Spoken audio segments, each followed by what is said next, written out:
welcome back all of you in my YouTube channel Nivedita Health Education of India, and this is Nivedita. And friends, if you are new over here, so please do subscribe my channel and hit the bell icon so that if you can easily get to notification when I will upload my videos on this channel.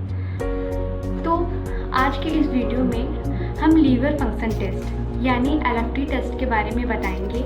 LFT test क्या होता है, क्यों कराया जाता है, and LFT test कौन कौन से सिम्टम्स यानी लक्षणों को देख के कराना चाहिए, और LFT टेस्ट से कौन कौन सी बीमारियों का पता चलता है। तो आज की इस वीडियो में हम शुरू करते हैं। रिपोर्ट कैसे समझना है, LFT टेस्ट का प्राइस कितना होता है, नॉर्मल रेंज कितना होना चाहिए LFT टेस्ट का, और जैसे बिलीरुबिन हो गया, SGOT, SGPT, alkaline, phosphate, proteins हो गया, GGT हो गया, इन सब का नॉर्मल रेंज कितना होना चाहिए, बढ़ने घटने से कौन सी बीमारी हो सकती है। तो ये सारी चीज़ें हम इस वीडियो में डिस्कस करेंगे, तो लास्ट तक इस वीडियो को ज़रूर देखिए अगर आपको जानकारी चाहिए। LFT का पूरा नाम होता है लीवर फंक्शन टेस्ट, या लीवर फंक्शन टेस्ट को ही शॉर्ट में LFT कहते हैं। ये एक टाइप का रूटीन ब्लड टेस्ट है जो लीवर से रिलेटेड डिजीज़ का पता लगाने के लिए किया जाता है, या कह सके कि लीवर सही से काम कर रहा है या नहीं, या लीवर से संबंधित कोई बीमारी तो नहीं है। LFT टेस्ट का प्राइस 700 to 800 हो सकता है।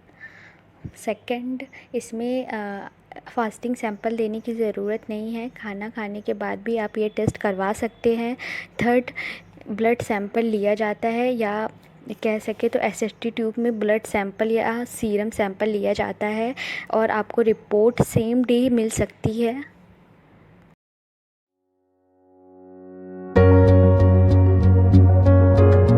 LFT टेस्ट से कौन कौन सी बीमारी का पता चलता है ये हम जानते हैं। LFT टेस्ट से हमें जॉन्डिस का पता चलता है, हेपेटाइटिस का पता चलता है, फैटी लीवर का पता चलता है, लीवर सिरोसिस है या नहीं, लीवर कैंसर है या नहीं, गॉल ब्लैडर स्टोन का पता चलता है, बाइल डक्ट में कोई रुकावट तो नहीं, उसका भी पता चलता है LFT टेस्ट से।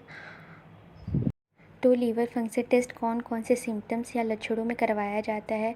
अगर पेट में दर्द हो रहा है तो LFT टेस्ट करवाते हैं। अगर भूख बहुत कम लगती है, अगर अचानक से वेट कम हो गया तो करवाया जाता है। फ्रीक्वेंटली स्टूल होने पे,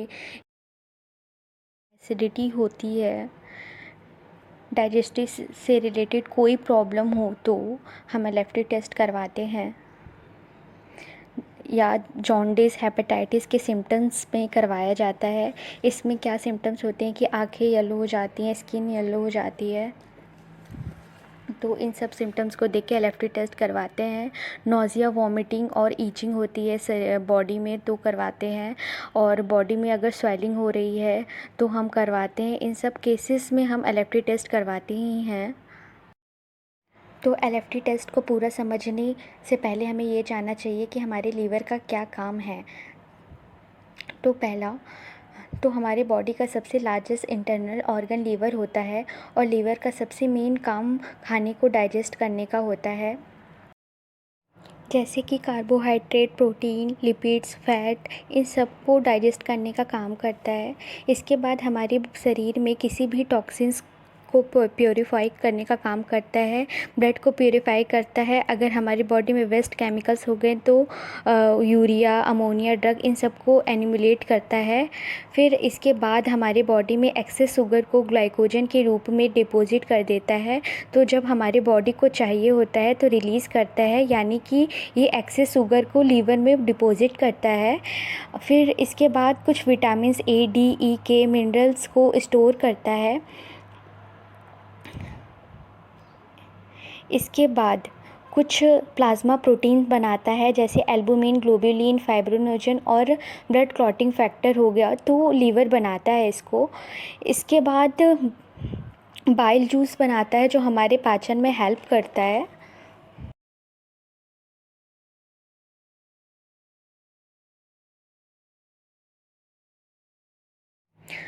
तो लीवर का ये मेनली काम होता है। अगर लीवर किसी भी प्रकार से डैमेज हो जाता है या लीवर सही से काम नहीं करता है तो हमें ये सब प्रॉब्लम देखने को मिलता है लीवर से रिलेटेड।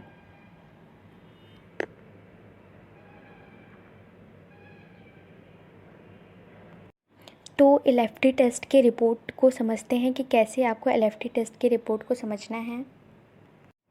तो एलएफटी टेस्ट बहुत सारे टेस्ट का एक ग्रुप होता है जिसके अंदर बहुत सारे पैरामीटर्स होते हैं जो टेस्ट किए जाते हैं। तो एलएफटी टेस्ट के अंदर मैंने बताया बहुत सारे ग्रुप ऑफ टेस्ट होते हैं जिसके अंदर बिलीरुबिन देखा जाता है कि हमारे ब्लड में बिलीरुबिन का वैल्यू कितना है, लीवर एंजाइम कितना है, उसके बाद प्रोटीन्स कितना है।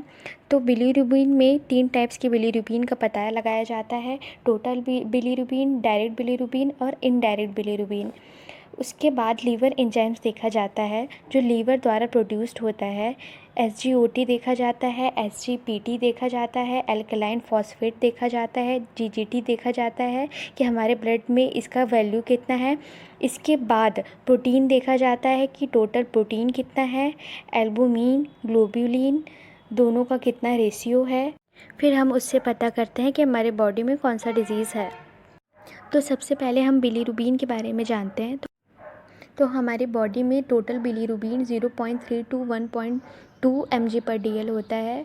सेकंड कॉन्जुगेटेड बिलीरुबिन यानी डायरेक्ट बिलीरुबिन भी कह सकते हैं, ये 0.1 to 0.3 होता है। और कॉन्जुगेटेड बिलीरुबिन 0.2 to 0.8 mg/dl होता है। बिलीरुबिन एक टाइप का वेस्ट प्रोडक्ट होता है जो हमारी बॉडी में आरबीसी और हीमोग्लोबिन के ब्रेकडाउन से बनता है। यानी कि आरबीसी और हीमोग्लोबिन जब टूट के हमारे बॉडी में वेस्ट प्रोडक्ट बनता है तो उससे बिलीरुबिन बनता है। फिर ये बिलीरुबिन लीवर द्वारा कंजुगेट हो जाता है हमारी बॉडी में, यानी कि जो एक्सेस हो जाता है लीवर उसको कम टॉक्सिन्स में कन्वर्ट कर देता है और शरीर से बाहर कर देता है। और अगर लीवर किसी रीज़न से डैमेज हो जाता है तो हमारे बॉडी में बिलीरुबिन का वैल्यू बढ़ जाता है। तो अगर बिलीरुबिन ज़्यादा हो जाता है तो इस कंडीशन को ही हम जॉन्डिस कहते हैं। तो जॉन्डिस वाले केस में बिलीरुबिन का जो वैल्यू होता है वो बढ़ जाता है। तो अगर किसी पर्सन का बिलीरुबिन ही सिर्फ बढ़ा है तो यानी कि उसको जॉन्डिस हुआ है या आरबीसी का बहुत ज़्यादा ब्रेकडाउन हो रहा है। लेकिन अगर बिलीरुबिन के साथ एसजीओटी और एसजीपीटी भी अगर बड़ा होता है तो इसके बहुत सारे और भी रीज़न्स हो सकते हैं, जैसे वायरल हेपेटाइटिस हो सकता है, अल्कोहलिक लीवर हो सकता है, या कुछ कॉमन केस होता है जैसे कि कुछ न्यूबॉर्न बेबी होते हैं तो उनमें बाई नेचुरल ही बिलीरुबिन बहुत ज़्यादा होता है क्योंकि उनका आरबीसी का रिडक्शन होता रहता है।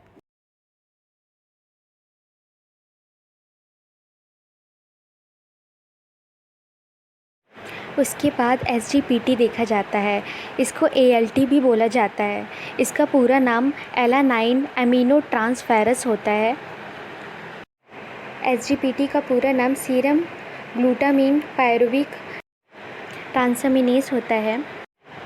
तो ये लीवर एंजाइम होता है जो लीवर से प्रोड्यूस्ड होता है और दूसरे ऑर्गन भी जैसे किडनी, पैंक्रियाज हो गए, इनसे भी प्रोड्यूस होता है।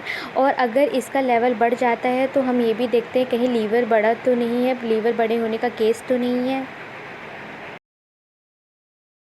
तो एसजीपीटी का नॉर्मल रेंज 0 से 45 होता है।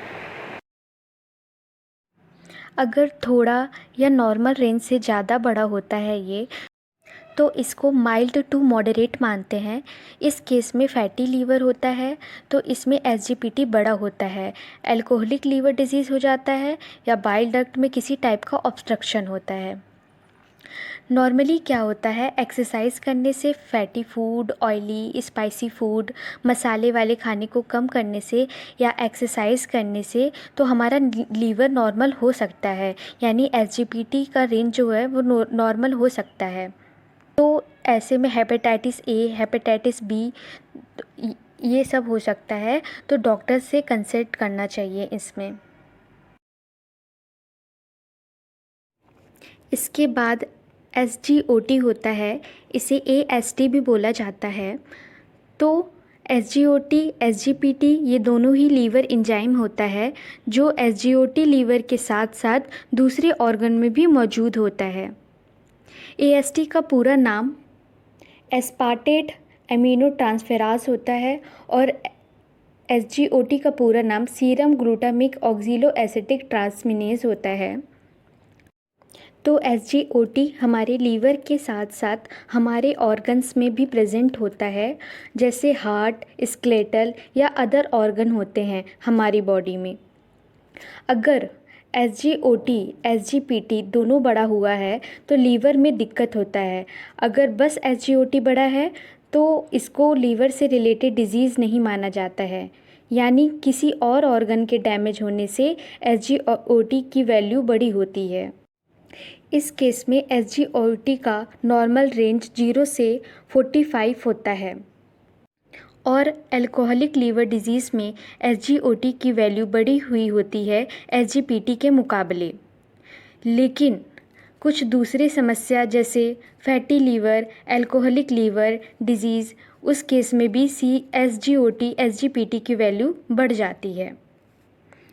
तो नॉर्मल अगर सिर्फ SGOT की वैल्यू बढ़ी हुई है और SGPT की वैल्यू नॉर्मल है तो लीवर डिजीज़ नहीं माना जाता है। किसी दूसरे ऑर्गन में जैसे हार्ट अटैक वगैरह हो गया या बोन डैमेज वगैरह हो गया, उस केस में भी SGOT का वैल्यू बढ़ जाता है। इसके बाद एल्कलाइन फॉस्फेट, जिसे शॉर्ट में ALP भी बोला जाता है। तो ALP जो होता है वो हमारे लीवर के साथ साथ bile duct, bones, intestine, pancreas और किडनी में भी मौजूद होता है। ये सब अगर डैमेज होता है तो टिश्यू डैमेज होता है, तो इस केस में ब्लड में ALP की वैल्यू बढ़ जाती है। तो ALP का नॉर्मल रेंज 30 से लेकर 120 तक होता है।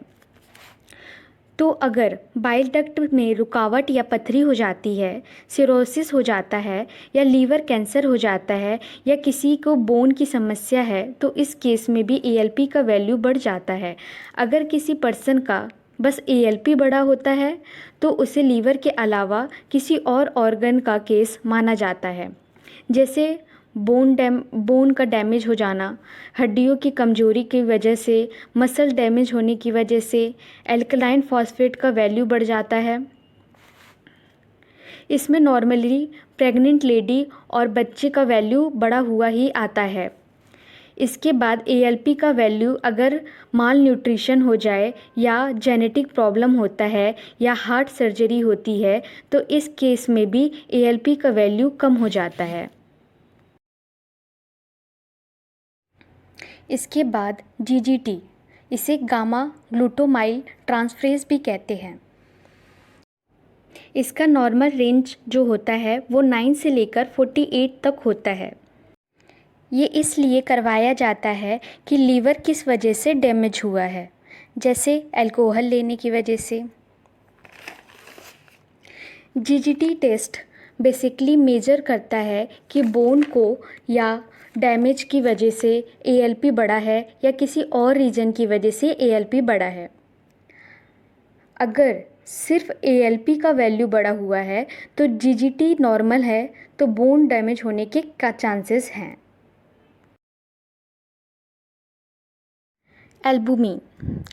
एल्बुमिन हमारी बॉडी में 3.5 से 5.5 माना जाता है और एल्बुमिन लीवर के द्वारा सिंथेसाइज्ड होता है या बनता है। अगर किसी वजह से लीवर डैमेज होता है तो एल्बुमिन कम हो जाता है या ज़्यादा प्रोड्यूस होने लगता है। ऐसे बहुत सारे केसेस हैं जिसमें एल्बुमिन कम हो जाता है, जैसे आप बहुत कम प्रोटीन ले रहे हैं या डाइजेशन अच्छे से नहीं हो पा रहा है प्रोटीन का तो। और अगर एल्बुमिन का वैल्यू बहुत ज़्यादा बढ़ जाता है तो हेपेटाइटिस वगैरह ज़्यादा हो जाता है। अब ग्लोबुलिन, इसका नॉर्मल रेंज 2.0 से 3.5 तक होता है। ग्लोबुलिन लीवर द्वारा बनता है जो इम्यून सिस्टम के लिए रिस्पॉन्सिबल होता है। तो कई केसेस में लीवर डैमेज हो जाता है या हेपेटाइट के केस में ये बढ़ जाता है।